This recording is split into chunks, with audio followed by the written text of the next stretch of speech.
Wayne Hector, a notable songwriter. He's responsible for over 30 number one songs from international artists such as Pussycat Dolls, Def Leppard, Donna Summer, Il Divo and Susan Boyle. And he is in the United Kingdom at the moment, and so we can say a very good afternoon to you, Wayne. Hi, Ewing. How are you? Very well, thank you, and I trust you are too. Yeah, not bad at all, actually. Just doing a bit of work and very good. To talk to my people. You're not snowed in there at the moment? No, actually, it's one of our mild days out. Is that right? Yes, you've had a bad time this winter. Now, our listeners are very interested in songs and songwriters and so on. So I wonder if you'd explain to them how you go about writing a song. Have you got? Well, each occasion's different. Today, for example, we've come in. We're just doing a jam session, much the way that a band would jam. Yeah. I'm singing, people are playing whatever they're playing, and then we'll come up with an idea, or we'll say something or play something that starts an idea, and work it from there. Other days, I might come in with a title, and that directs where the songs go in, what it should sound like. And do you ever get one in the head, as it were, and it's running through your head until you get it down? Oh yeah, a lot of times. I mean, I did a song a few years back called "Flying Without Wings." Oh, that's a beautiful song. Thank you. Yeah.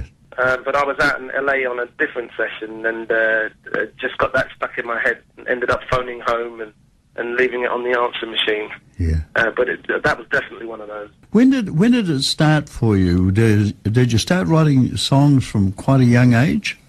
Yeah, I was 16, and I was always interested in poetry when I was younger, and it was just kind of a natural progression. I had a bit of a head for melody, and it's pretty much the same thing anyway, trying to find a different way to say something. And how do your projects usually come about? Do you actively seek out an artist and say sort of to the management, I'd like to write for them, or somebody comes to you and say, we need a song, or how?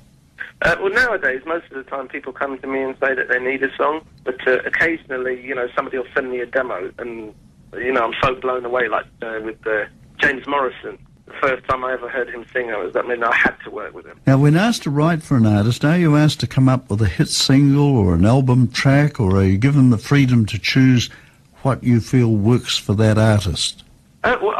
Pretty much all the time they're looking for a single. But I think, as a songwriter, if you just try to dedicate yourself to writing things that sound like singles, I think you tend to end up with stuff that's really good singles and stuff that's really bad singles, So I think you have to take the time to write what you feel's right. So if it comes out as an album track, then so be it. What has it been like with Susan Boyle, of course, has been the latest sensation in a way.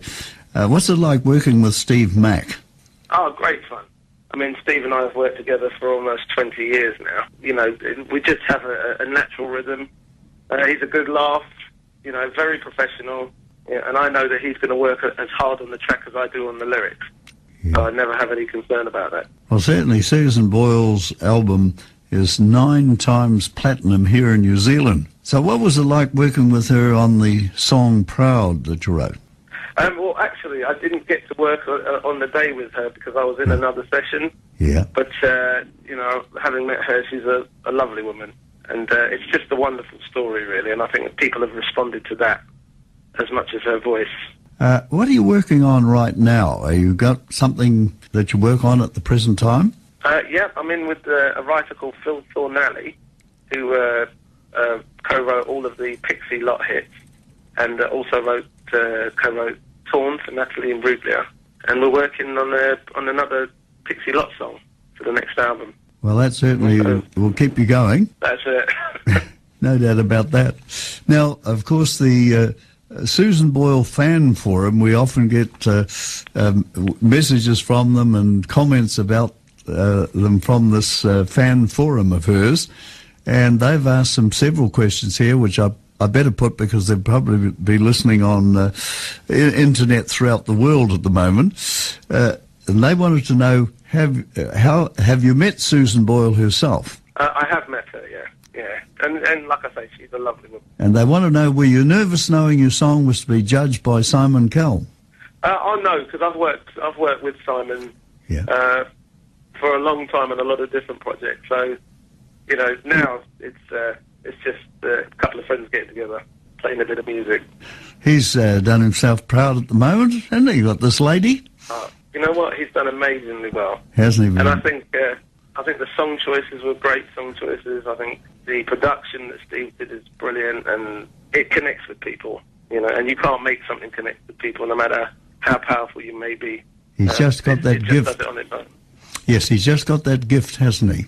Definitely. A great gift. There's to be a second album, is there? There is to be a second album. You know, it's just really just starting right now. Yeah. Obviously, I don't think that they want to go like exactly down the same road as the last one. Not that it will be miles away from it. No. But it's just finding something to keep the fans interested. And they asked here, will there be more originals than just covers this time? Yes, definitely. Definitely. Absolutely.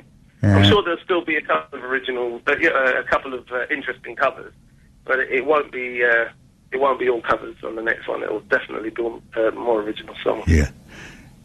Now, they've also asked, will a new album be more up-tempo? The first one, of course, was quite a few slow ballads, weren't there? Yeah. Well, I'm not sure right now. Like I say, at the beginning of the process, I think you kind of work it through as you're writing songs, and the album forms itself. So yes, I'm sure that they'll want at least a couple on there, but I wouldn't think that it'll be more up-tempos than ballads. You know, maybe an even split. And any chance of you writing a new one for this one? Oh, if I can help it, yeah, definitely. Yeah. Well, we'll be looking forward to that. Thank you very much. Yeah. What's your favourite music at the moment that you know, not that you've written, but that you like hearing at the moment? There's a band called Sigurus. I think they're a Norwegian band, and some from Norway, some from Iceland. But it's very atmospheric, and it's very experimental. And I think that as a writer, I don't really get an opportunity to be that creative and you know, to be that wild with music, to add kind of different instruments that doesn't necessarily make sense on some of the stuff that I do. So I love listening to other people do it. Have you ever been asked to write anything for any New Zealand artists at all? I haven't, but at some point later on in the year, I am going to come out to Australia and New Zealand, which I can't wait for. Very good. And do some writing for some artists. That'll be very interesting for us out here. Well, Wayne Hector, thank you very much indeed for spending the time with us this afternoon for you.